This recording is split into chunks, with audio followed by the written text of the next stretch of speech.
आज यहां से एक नई सीरीज की शुरुआत हो रही है। हम क्या करने वाले हैं कि अलग अलग फील्ड्स में अलग अलग लोगों ने जो भी कुछ एक्स्ट्रा ऑर्डिनरी अचीव किया है, उनकी कुछ कोटेशंस हैं।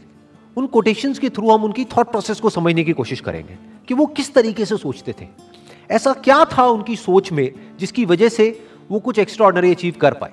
तो आज शुरुआत होने वाली है एल्बर्ट आइंस्टाइन से। लेकिन अगर आप लोग जो मुझे अभी वीडियो में देख रहे हैं, आप चाहते हैं कि कोई पर्टिकुलर पर्सन है जिनकी कोटेशंस की हम डेप्थ में जाएं और उनकी थॉट प्रोसेस को समझने की कोशिश करें, तो आप नीचे कमेंट सेक्शन में बता सकते हैं और मेरे आने वाले सेशंस में मैं एक एक करके उनको कवर करता चला जाऊंगा। तो जो पहली कोटेशन है एल्बर्ट आइंस्टाइन की, वो है, everybody is a genius, but if you जज a fish by its ability to climb a tree, it will live its whole life believing that it is stupid. बड़ी पावरफुल स्टेटमेंट है ये, इसको ध्यान से समझने की कोशिश करते हैं कि अगर कोई और उस फिश को जज करे तो कोई प्रॉब्लम नहीं है, तो इसका मतलब वो बेवकूफ है।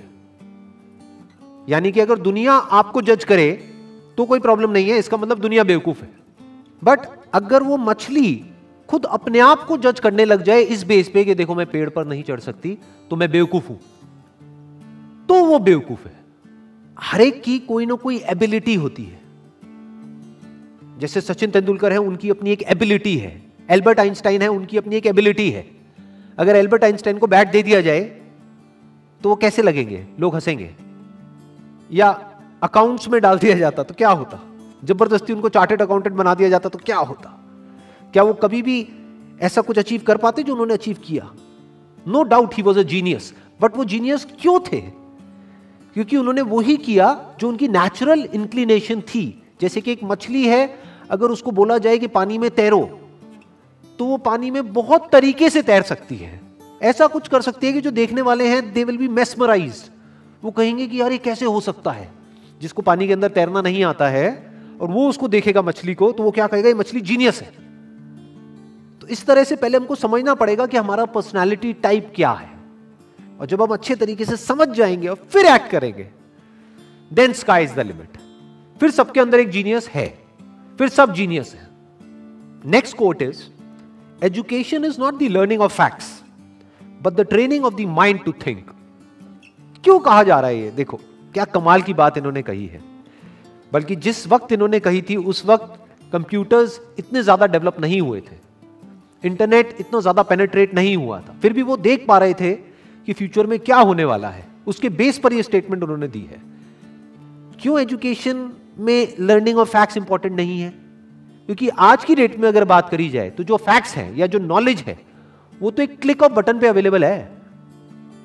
मतलब अगर एजुकेशन का मतलब यही है कि स्कूल जाओ, कॉलेज जाओ और जो बुक्स में लिखा है उसको रट लो और अपने यहां पर फीड कर लो, तो इसकी जरूरत क्या है?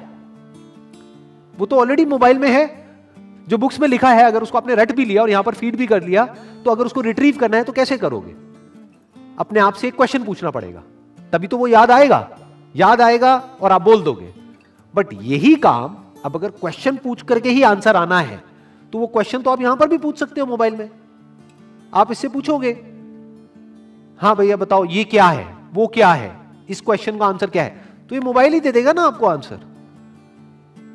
और जितनी मेमोरी इसके अंदर फीडेड है, जितनी नॉलेज एक मोबाइल के अंदर फीडेड है, जितनी नॉलेज गूगल में फीडेड है, क्या उतनी नॉलेज हम अपनी ब्रेन में फीड कर सकते हैं?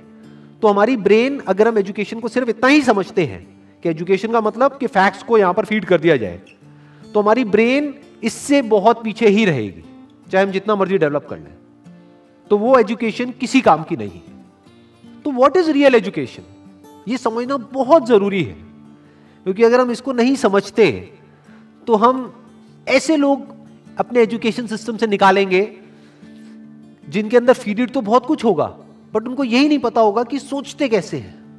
यहां पर दो बातें करी जा रही है। एक है education is not the learning of facts. Number one, learning of facts important क्यों नहीं है? Education is not the learning of facts. Why learning of facts is not that important? Because all the facts, all the knowledge, all the information is already available on the internet.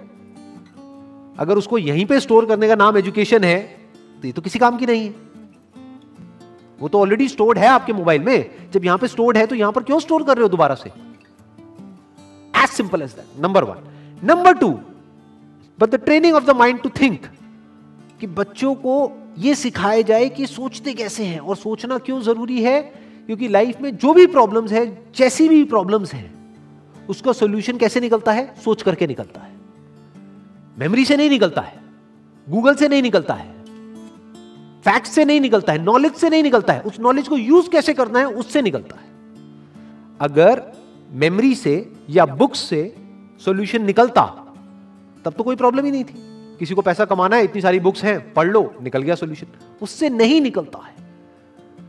Information से solution नहीं निकलता है, उस information को use किस तरीके से करना है उससे सॉल्यूशन निकलता है। जिस सवाल का जवाब गूगल नहीं दे सकता है, उस सवाल का जवाब अगर आप दे सको, सोच करके उस प्रॉब्लम का भी सॉल्यूशन निकाल सको जो गूगल नहीं निकाल सकता है, तो कहेंगे कि आप इंटेलिजेंट हो। यह इंटेलिजेंस डेवलप करने का काम होना चाहिए एजुकेशन सिस्टम का। This is real education. Next quote is, the true sign of intelligence is not knowledge but imagination. Knowledge के बेस पे जो पास्ट में हो चुका है उसको हम रिपीट तो कर सकते हैं, लेकिन कुछ भी नया क्रिएट नहीं कर सकते जब तक कि इमेजिनेशन ना हो। यानी पहले हम कुछ इमेजिन करें, फिर नॉलेज को यूज करें तो ठीक है, बट अगर सिर्फ नॉलेज के बेस पर हम सोचें कि कुछ भी नया डिस्कवर हो सकता है, इम्पॉसिबल। नॉलेज के बेस पर हम गोल गोल गोल गोल एक पैटर्न में घूम सकते हैं कि जो हो चुका है उसको रिपीट कर सकते हैं। फॉर एग्जाम्पल, यहां पर एक बल्ब है, तो इस बल्ब को बनाने की एक नॉलेज है हमारे पास में, तो उस नॉलेज से क्या हो सकता है, और बल्ब्स बन सकते हैं, एक फैक्ट्री बन सकती है, उस फैक्ट्री में और बल्ब्स को प्रोड्यूस किया जा सकता है। और एक ऐसा भी टाइम था जब कोई बल्ब नहीं था, देयर वाज नो बल्ब। तो बल्ब कहां से आया? क्या नॉलेज से आया? जो भी ह्यूमैनिटी की नॉलेज थी हजारों साल की, क्या वहां से आया वो बल्ब? बल्ब कहां से आया? इमेजिनेशन से आया। किसी ना किसी ने सोचा, यानी वो बल्ब कहीं नहीं था, किसी बुक में नहीं था, इस दुनिया में नहीं था, कहीं नहीं था, किसी के माइंड में था। उसने सोचा कि अच्छा ऐसा भी कुछ हो सकता है, और उसके ऊपर काम करना शुरू कर दिया। तो क्या हुआ? वो इमेजिनेशन रियलिटी बन गई। इनफैक्ट अगर हम अपने आसपास में देखें, इस दुनिया में कुछ भी, एक सुई से लेकर के एक एरोप्लेन तक, सब कुछ आज रियलिटी है। आज वो नॉलेज के फ्रेमवर्क में है। आज हमारे पास में नॉलेज है कि सुई कैसे बनानी है, एरोप्लेन कैसे बनाना है। We have knowledge of producing it, we have knowledge of running it, we have knowledge of creating it. But एक टाइम पे वो सब क्या था? वो इमेजिनेशन था, सब इमेजिनेशन था। जब इमेजिनेशन रियलिटी में कन्वर्ट हो जाती है तो वो नॉलेज हो जाती है, फिर उसको रिपीट किया जा सकता है। तो दैट इज कन्वीनियंट, बट वहां पर कुछ भी नया डिस्कवर नहीं हो सकता है। कुछ भी नया डिस्कवर करना है तो यू नीड इमेजिनेशन। जैसे एक तरफ से व्हील डिस्कवर हो गया, एक तरफ से लगेज डिस्कवर हो गया, अब यहां पर इमेजिनेशन की जरूरत है। क्या लगेज उठाने में दिक्कत आ रही है? व्हील है, व्हील लेकिन बड़ा है, तो अगर इस व्हील को छोटा कर दिया जाए और उस लगेज के नीचे फिट कर दिया जाए तो क्या होगा? ये इमेजिनेशन है। This is the difference between imagination and reality. यानी कि अगर इसको हम अपनी लाइफ से रिलेट करें तो जो भी हमारी जो करंट सिचुएशन है या जो भी कुछ आज तक हमारे साथ में हुआ है, वो सब क्या है? नॉलेज है, फैक्ट्स है। हो सकता है वो फैक्ट्स या जो हमारी रियलिटी है वो ये कह रही है कि हम लाइफ में कुछ कर ही नहीं सकते, बट इमेजिनेशन यहां पर क्या कर सकती है? इमेजिनेशन यहां पर अगर हमारे अंदर है तो हम इमेजिन कर सकते हैं कि फ्यूचर में इस रियलिटी को बदला जा सकता है। हम अपने लिए एक नया फ्यूचर इमेजिन कर सकते हैं based upon the resources that we have, based upon the knowledge that we have.